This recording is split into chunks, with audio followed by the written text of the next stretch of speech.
Muy bien, vamos entonces, hermanos, a abrir en esta oportunidad nuevamente las Escrituras en el capítulo 9 de Lucas, un capítulo extenso, es uno de los más extensos de los evangelios sinópticos. Los evangelios son 89 capítulos y este es el sexto más extenso.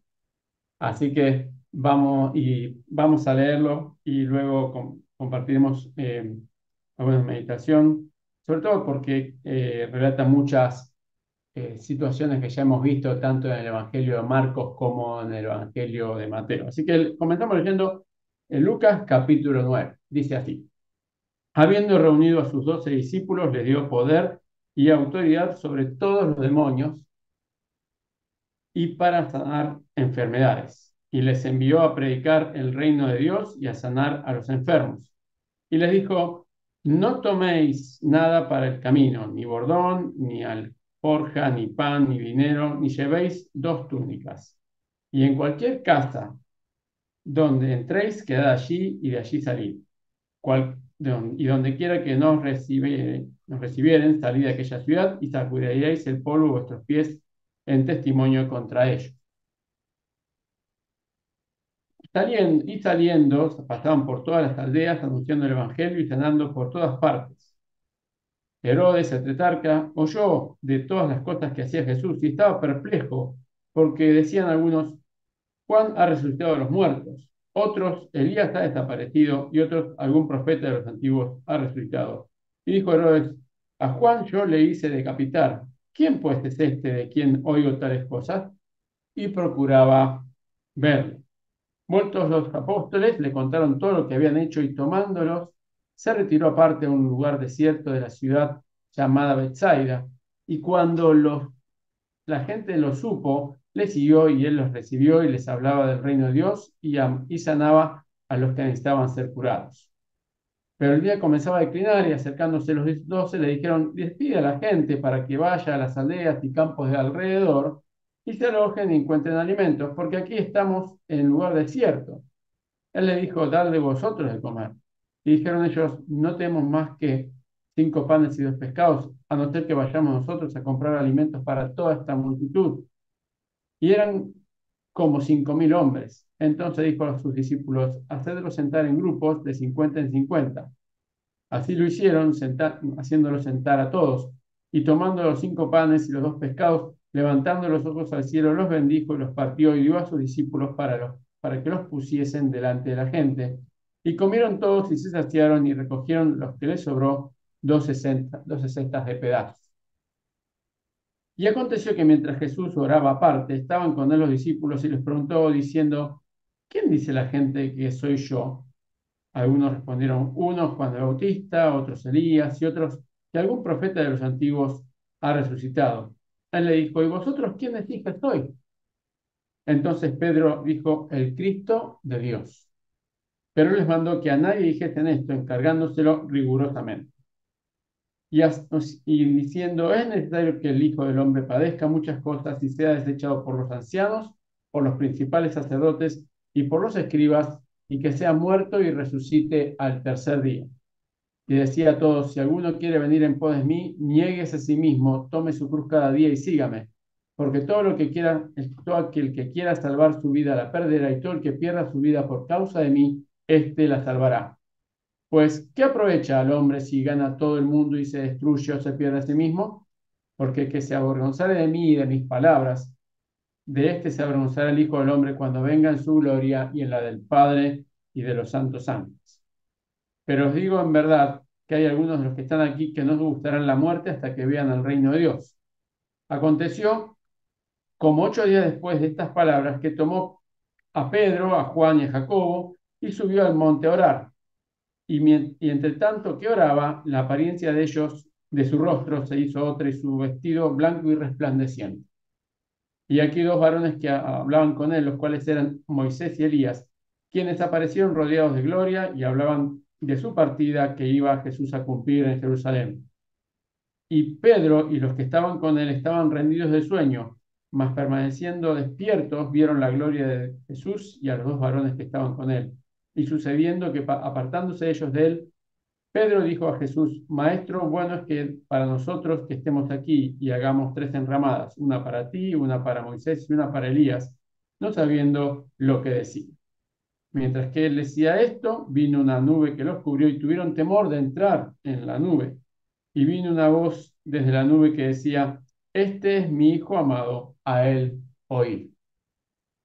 Y cuando cesó la voz, Jesús fue hallado solo y ellos callaron y por aquellos días no dijeron a nadie de lo que habían visto. Al día siguiente, cuando descendieron del monte, una gran multitud les salió al encuentro. Y aquí un hombre de la multitud clamó diciendo: Maestro, te ruego que veas a mi hijo, pues él es el único que tengo. Y sucede que un espíritu le toma y de repente da voces y le sacude con violencia y le hace echar espuma y estropeándole a duras penas se aparta de él. Y rogué a tus discípulos que le echasen fuera y no pudieron. Respondiendo Jesús dijo: Oh generación incrédula y perversa, ¿hasta cuándo he de estar con vosotros y os he de soportar? Trae acá a tu hijo. Y mientras se acercaba el muchacho, el demonio la derribó y le sacudió con violencia. Pero Jesús reprendió el espíritu inmundo y sanó al muchacho y se lo devolvió a su padre. Todos se admiraban, perdón, de la grandeza de Dios y maravillándose todos de todas las cosas que hacía, dijo a sus discípulos: Haced que os penetren bien en los oídos estas palabras, porque acontecerá que el Hijo del Hombre será entregado en manos de hombres. Mas ellos no entendían estas palabras, pues estaban vedadas para que no se las entendiesen y temían preguntarle sobre estas palabras. Entonces entraron en discusión sobre quién de ellos sería el mayor. Y Jesús, percibiendo los pensamientos de sus corazones, tomó un niño y lo puso junto a sí y les dijo: Cualquiera que reciba a este niño en mi nombre y a mí me recibe, y cualquiera que me recibe a mí, recibe al que me envió, porque el que es más pequeño entre vosotros, ese es el más grande. Entonces respondiendo Juan dijo: Maestro, hemos visto a uno que echaba fuera demonios en tu nombre y se lo prohibimos porque no sigue con nosotros. Jesús le dijo: No te lo prohibáis, porque el que no es contra nosotros, por nosotros es. Cuando se cumplió el tiempo en que él había de ser recibido arriba, afirmó su rostro para ir a Jerusalén y envió mensajeros delante de él, los cuales fueron y entraron a una aldea de los samaritanos para hacerle preparativos. Mas no le recibieron porque su aspecto era como de ir a Jerusalén. Viendo esto sus discípulos, Jacobo y Juan, dijeron: Señor, ¿quieres que mandemos que descienda fuego del cielo como hizo Elías y los consuma? Entonces, volviéndose, él les respondió diciendo: Vosotros no sabéis de qué espíritu sois, porque el Hijo del Hombre no ha venido para perder las almas de los hombres, sino para salvarlas. Y se fueron a otra aldea. Yendo ellos, uno le dijo en el camino: Señor, te seguiré a donde quiera que vayas. Y le dijo Jesús: Las zorras tienen guaridas y las aves de los cielos nidos, mas el Hijo del Hombre no tiene dónde recostar la cabeza. Y dijo a otro: Sígueme. Y él le dijo: Señor, déjame que primero vaya y entierre a mi padre. Jesús le dijo: Deja que los muertos entierran a sus muertos, y tú ve y anuncia el reino de Dios. Entonces también dijo otro: Te seguiré, Señor, pero déjame que me despida primero de los que están en mi casa. Jesús le dijo: Ninguno que poniendo su mano en el arado mira hacia atrás es apto para el reino de Dios.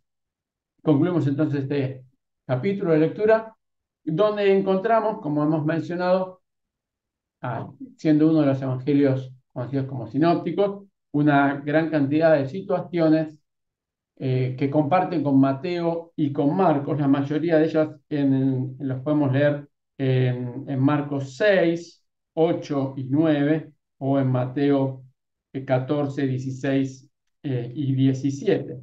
Vamos a reflexionar algunos puntos que en particular podemos ver de esta meticulosa descripción que hace Lucas. Como sabemos, a diferencia de los otros evangelios, por el propio testimonio de Lucas, la narración de él es cronológica. Recordemos que él menciona que le dice a,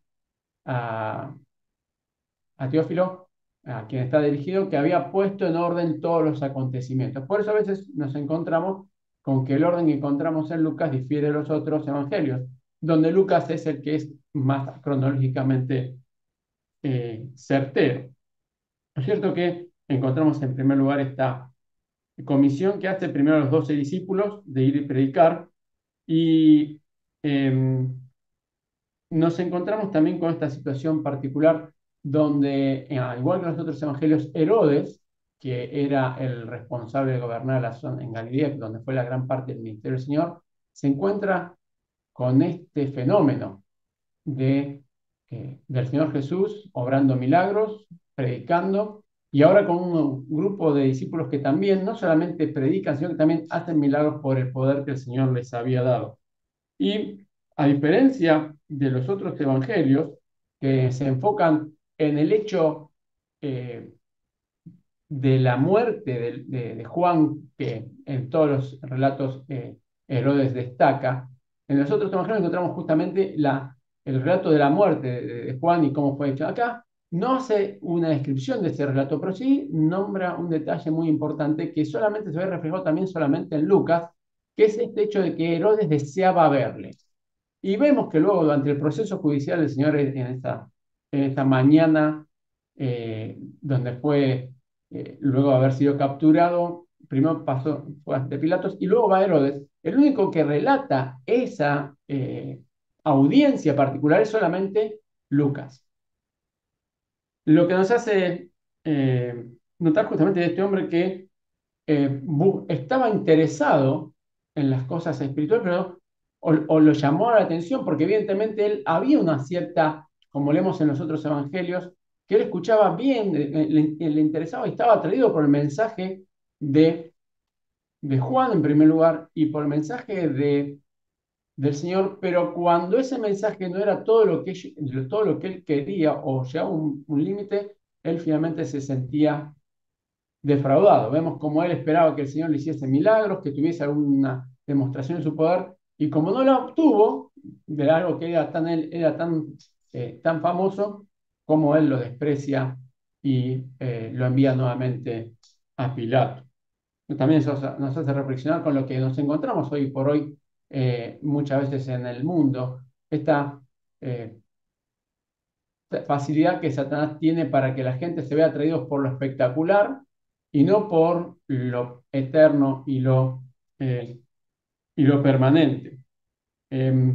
También un punto de reflexión que vamos a hacer en este momento es cuando algunas eh, expresiones que dicen ser evangélicas eh, hacen énfasis justamente en las eh, señales o portentos que el Señor le había dado a sus discípulos autoridad para hacer, y reclaman que tiene esos mismos poderes y esas mismas condiciones de hacer estas señales, pero parecen olvidarse un poco de lo que el Señor les dijo a sus discípulos, que dejasen todo lo material, que no se preocupasen por lo material, que se focalizasen justamente en predicar el Evangelio y de ser sumamente eh, rígidos con aquellos que no aceptaban el mensaje de salvación. Aquí Lucas no hace tanto énfasis como Mateo o Marcos en la terrible descripción que hace el Señor de las consecuencias para estas ciudades. Habla que el castigo para ellas va a ser más que Sodoma y Gomorra, lo cual nos da una idea del grado de seriedad de darle la espalda al mensaje del Señor.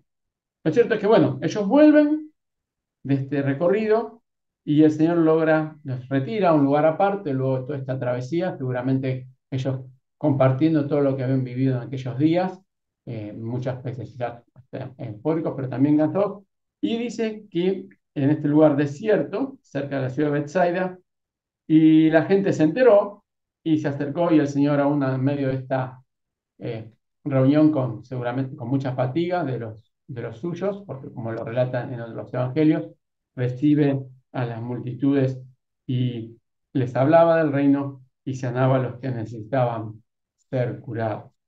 Y cuando el día está concluyendo, ocurre esta circunstancia donde los discípulos también cansados y viendo el hecho de que Mucha gente había venido, probablemente por ese boca en boca y esa premura, no habían llevado alimentos, por lo que vemos aquí. Le dice, bueno, ya vayan, que se compren, porque acá no tenemos para tanto, no tenemos tampoco los recursos, y el Señor obra este milagro dándoles a todos de comer. Y sobre todo, como leemos en cada uno de estos pasajes, como aún el Señor, vemos, vamos a repasar eso, siendo Dios, pero siendo también perfectamente hombre, en todo momento tiene presente y agradece a Dios por la provisión de lo material, alzando y bendiciendo los panes que el Señor había provisto a través de niño, como vemos en otros relatos. En, en el versículo 18 nos encontramos también con una situación relatada por los otros evangelios, pero que en el caso de Lucas nos permite resaltar un detalle adicional. El Evangelio de Lucas es un evangelio, como hemos muchas veces mencionado, donde se describe al Señor como el hombre perfecto, como el modelo de hombre imposible de alcanzar para nosotros si no es por medio de la regeneración que el Señor hace a través de la obra de Cristo en la cruz. Y no debería sorprendernos, por tanto, de que es el Evangelio donde más veces vemos al Señor orar. Y este no es justamente la excepción. Vemos cómo dice, mientras que los otros evangelios no lo relatan, dice que el Señor, mientras el Señor oraba aparte, estaban los discípulos con él y no sabemos cómo habrá sido esas oraciones que en un momento los movieron a ellos a pedir que el Señor les enseñase a orar. Pero en ese momento el Señor estaba orando y luego de esa oración, teniendo a sus discípulos alrededor, en probablemente un momento de silencio, Él se da vuelta y les hace esta pregunta. Y les pregunta, bueno, ¿quién dice la gente que soy? Y conocemos el relato, donde por un lado, ¿qué decían los demás? Y después, ¿qué decían ellos? Y el único que se atrevió a hablar, como sabemos que era un poco el, el más intempestivo, fue Pedro, y respondió que era el Cristo. Y el Señor, contrariamente a lo que ellos pensaban, les envía a guardar este secreto, pero él habla de una forma rigurosa, de una forma enfática. Eh, Hasta podemos decir que vehementemente les pide que ellos aún no develen esto, porque, como dice a continuación, era necesario que el Señor padeciese muchas cosas y que sea desechado por los ancianos, por los principales sacerdotes y por los escribas, que sea muerto y resucite al tercer día. Y a continuación habla el Señor a partir de este momento, empieza a hacer esta advertencia que vamos a ver también más adelante en otro pasaje en este mismo capítulo, del costo de seguirle. Que hasta ahora, y vamos a ver más adelante cómo esto se va reflejando en las actitudes de las personas y en las interacciones con los demás, hasta ahora el Señor había tenido una eh, popularidad eh, entre las personas por sus milagros, por sus provisiones, por sus señales, por sus mensajes, pero sus mensajes ahora eran cada vez más confrontativos, más demostraban la necesidad de cambiar realmente y no ser simplemente unos profesantes. Y el Señor le dice justamente que el que tenía que servirle tenía que primero desgarrarse a sí mismo y estar dispuestos a cada día llevar eh, esta señal de vergüenza y de negación, esta señal de reconocimiento de que no valían nada. La cruz es hoy en día un símbolo muy distinto de lo que era en aquel momento. Era sin duda la más vergonzosa, dolorosa y cruel de las muertes y situaciones. Y el Señor habla justamente de eso, de que seamos capaces de pasar por seguirle a Él por situaciones que a los ojos de los hombres son vergonzosas, que son dolorosas y que hasta pueden ser crueles. Y el Señor hace justamente la comparación de esta contradicción a los ojos de los hombres. Como dice el Evangelio, como dice Pablo, el mensaje de Dios parece locura a los ojos de la humanidad en general, a los ojos del raciocinio, que es que aquel que pretende salvar o cuidar su vida, finalmente la termina perdiendo. Y aquel que la, la cede o no le da la prioridad a sus apetitos personales, a sus objetivos personales y los rinde a los pies del Señor, es quien realmente va a ser bendecido y tener una eternidad a su lado. Como dice aquí, como un ejemplo, una pregunta retórica, ¿qué aprovecha el hombre si gana todo el mundo y se destruye o se pierde a sí mismo? Y el Señor dice, justamente, si ustedes me dan la espalda, no va a ser de otra manera que finalmente recibir la espalda del Señor. Si no deseamos eh, rescindir de nuestras prioridades para dar lugar al Señor, luego no habrá también esta respuesta de parte de Él. Y aquí entonces, luego esto es cuando el Señor, eh, al igual que en Mateo y en Marcos, se presenta de una manera extraordinaria a tres de sus discípulos, donde menciona que algunos de los que estaban no lo iban a ver hasta eh, que vean el reino de Dios, una manifestación de ese reino. Y en esta ocasión justamente es donde el Señor nuevamente, podemos, por lo que vemos en el texto, eh, encontramos que era una tarde, como lo que habíamos visto en el versículo 12, empezaba a declinar, y el Señor también en esta tarde, no van todos los discípulos, solamente su círculo más cercano, Pedro, Juan y Jacobo, suben con él a orar. Y justamente, también este solamente lo relata Lucas. Si bien los otros evangelios relatan la transfiguración con otros detalles, solamente Lucas relata que el Señor estaba orando cuando su figura cambió por completo. La apariencia de su rostro se hizo otra y su vestido blanco y resplandeciente. Ya habíamos visto en Marcos cómo Pedro, que es eh, un poco el que le relata según los entendidos determinan este Evangelio de Marcos, habla de una blancura que no había posibilidad en el mundo de poder replicar, un blanco que ni el mejor lavador lo podía lograr. Y en este caso, este resplandeciente, el término que utiliza Lucas, es también un término único y superlativo, porque es un término que es más allá del fulgor que puede reproducir un relámpago o un rayo en la noche.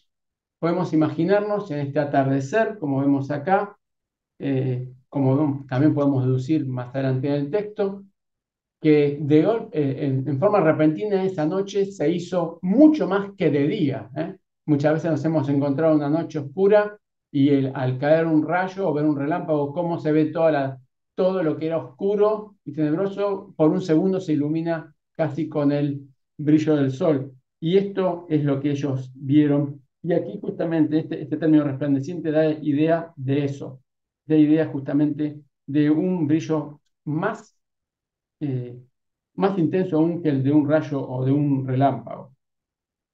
Y aquí llegaron justamente en estas figuras que aparecen Moisés y Elías, rodeados de gloria, hablando de su partida, que también Lucas es el único que menciona de qué hablaban los tres hombres en aquella ocasión, el Señor, Moisés y Elías. Y como dice justamente Pedro y los que estaban con él estaban rendidos de sueño, luego de un largo día, y como vimos que también pasó en Getsemaní, no podían, luego del ajetreo, y en este momento de calma, de oración del Señor, ellos cedían a su cansancio. Lo cierto es que estaban rendidos de sueño y ante semejantes circunstancias no cabe duda que se despertaron y vieron justamente al Señor y a Elías y Eliseo. Y en medio y justo cuando Elías y Eliseo, como dice aquí, se estaban apartando entre el despertar, la somnolencia, más el shock de esas situaciones cuando Pedro le pide al Señor construir las enramadas para quedarse ahí, como no, como mismo dicen en cada uno de los evangelios, no sabiendo lo que decían y absolutamente aterrados o este, pasmados por lo que habían visto en aquel lugar.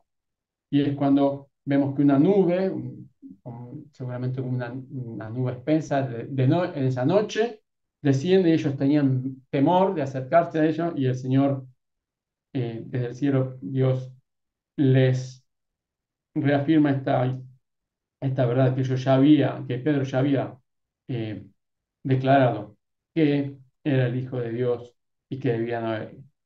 Y cuando cesó esa voz, se disipó esa nube, había quedado solamente el Señor. Em, Vemos cómo justamente quedaron aquella noche y durante el día siguiente al bajar, les sale al encuentro toda una multitud. Solamente Lucas dice que toda una gran multitud se acercó y dentro de esa gran multitud se encontró a este padre que tenía un hijo y Lucas es el que detalla que era un único hijo con esta situación terrible de esta posesión como describe acá, de una violencia inusitada. Y eh, nos puede llamar la atención cómo fue que llevó a esta situación. El término es el de un hijo, de un adolescente, y eh, no te- son muchas las conjeturas que podemos hacer, pero es evidente que nos habla de una eh, separación de esta familia y por tanto este joven de la influencia positiva de Dios y de su palabra, para que haya llegado a tomar esta situación. Lo cierto es que estos discípulos, como vemos, aun cuando ellos habían en el pasado recibido poder de parte del Señor, en esta ocasión no habían podido hacer frente a este demonio. Y el Señor les dice justamente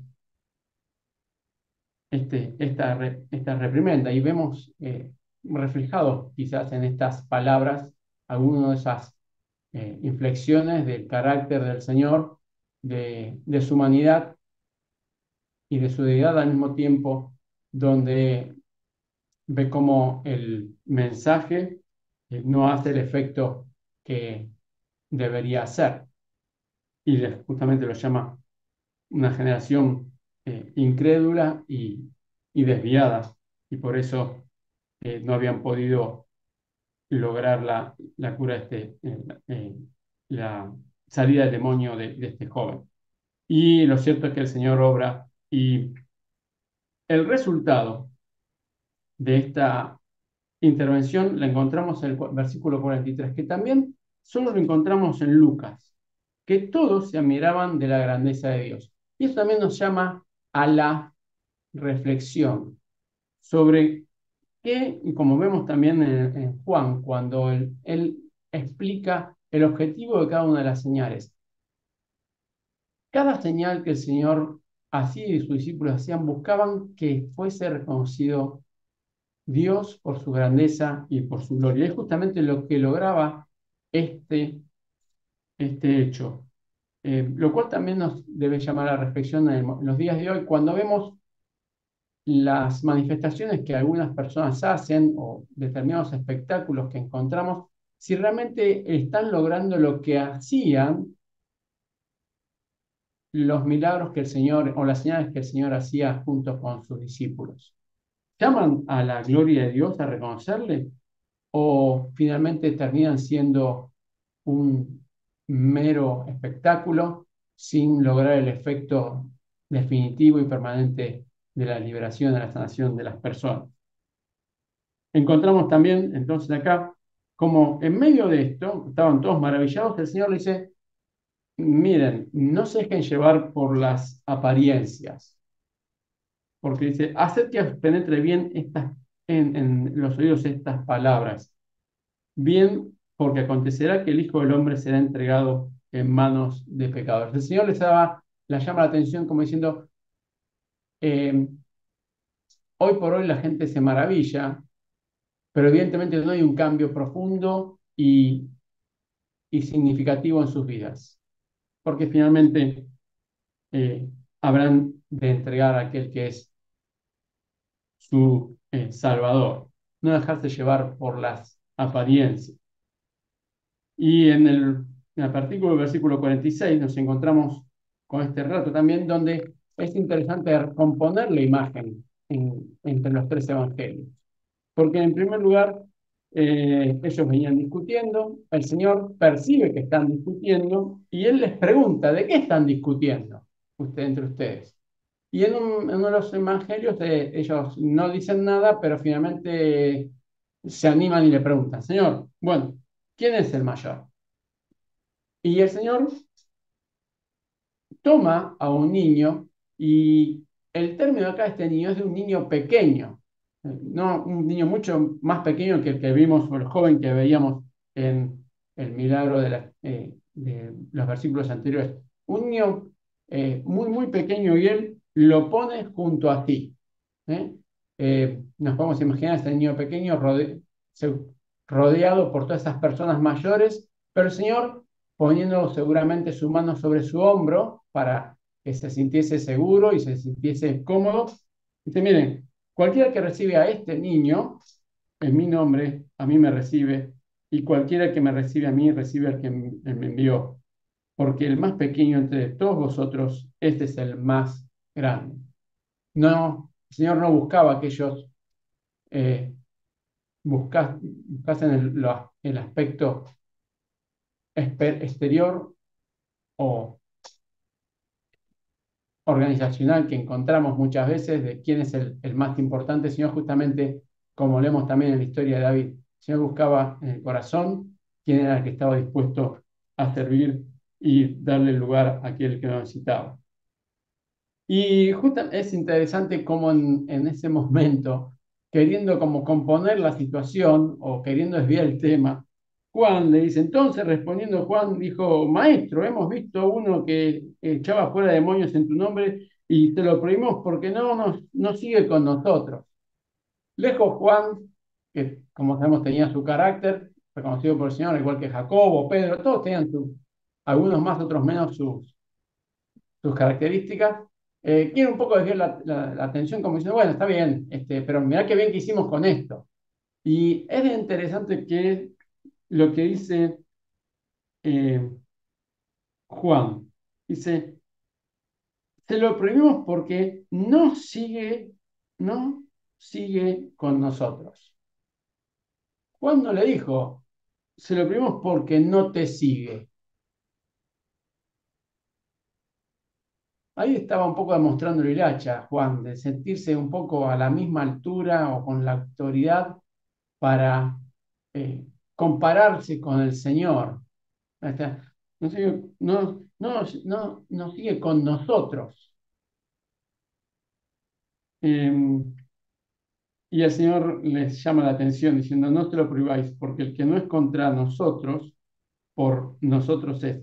Y es de destacar que en el original, en este momento, la traducción sería, el que no es contra vosotros, por vosotros es.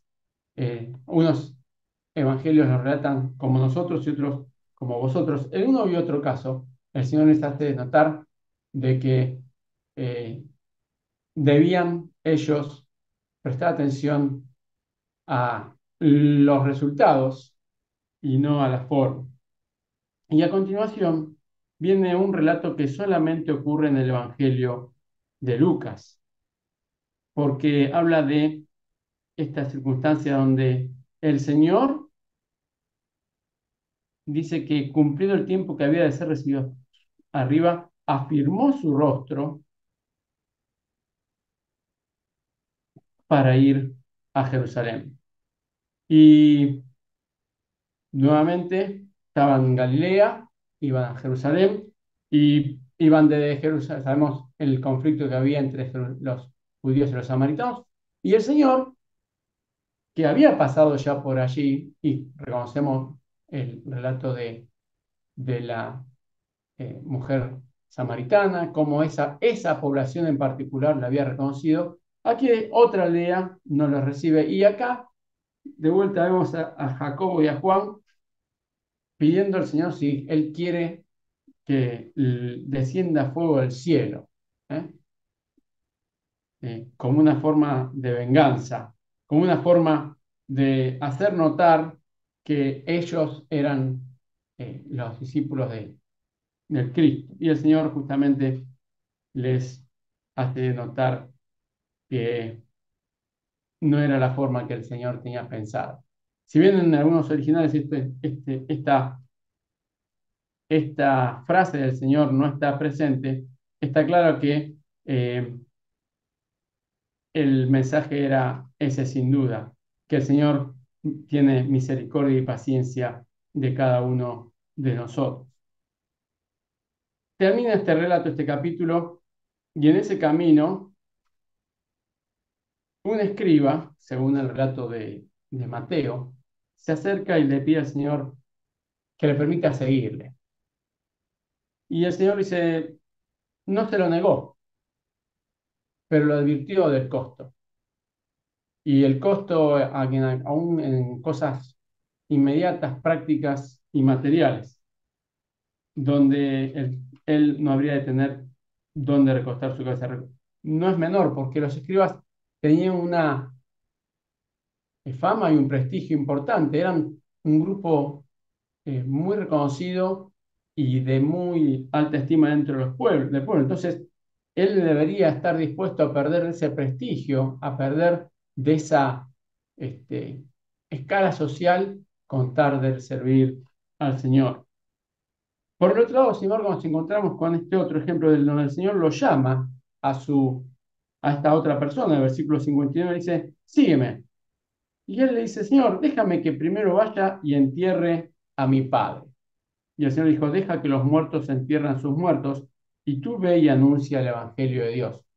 Es, en este caso, no el hecho de ir a enterrar porque acababa de fallecer la persona, sino justamente tiene una persona con un padre aún vivo, con una cierta edad. Él quería que él pudiese hacerlo después de haber cumplido con esta responsabilidad de hijo de enterrar a su padre. Él quería servir al Señor pero sin compromiso, sin dejar sin un verdadero compromiso. Cuando ya tuviese tiempo disponible, cuando no hubiese ninguna otra tarea más importante a su punto de vista que, que servir al Señor. Y el Señor le dice, bueno, lo que te estoy pidiendo es algo mucho más trascendente que la vida o la relación con tu padre. Y después, acá viene otro caso también para nosotros, para meditar esta noche, de seguir el Señor, pero déjame que me despida primero de los que están en mi casa. No sabemos si el Señor lo llamó, o al igual que en el caso eh, de el versículo 57, de iniciativa propia, le dice al Señor, pero déjame que me despida primero de los que están en mi casa. Y al Señor le dice, ninguno poniendo su mano en el arado mira hacia atrás, ninguno que poniendo su mano en el arado mira hacia atrás es apto para el reino de Dios. Y en este momento lo que nos encontramos es con aquel que buscaba la aprobación de su entorno para hacer esta tarea. Y sabemos que no, el Señor justamente nos llamó a una circunstancia donde habremos, en muchos casos, de tener enemigos, los enemigos más acérrimos aún en nuestro círculo más íntimo. Y por eso el Señor le dice, si vas a empezar esta obra, no vas a poder mirar para atrás y tomar de referencia aquello que dejaste a tus espaldas. No hay forma en que lo hagas. Y es para nosotros también una, eh, una enseñanza para nuestra vida, donde concluimos aquí en estas tres circunstancias, estos tres discípulos, estas tres personas que quisieron ser discípulos, y que cada uno de ellos debía restringir algo o estar dispuesto a algo. Uno debía estar dispuesto a sacrificar de sus comodidades, el otro debía estar dispuesto a sacrificar de sus compromisos, y el otro está dispuesto a sacrificar la aprobación de los demás. Que esta circunstancia día tras día nos siga ocurriendo a cada uno de nosotros también.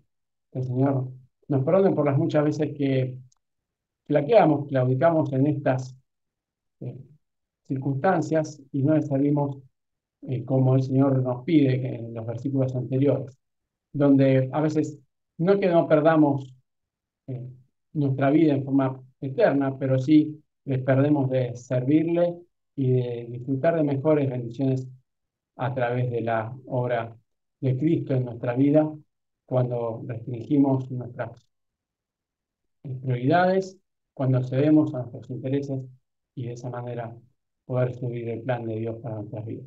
Que el Señor nos bendiga.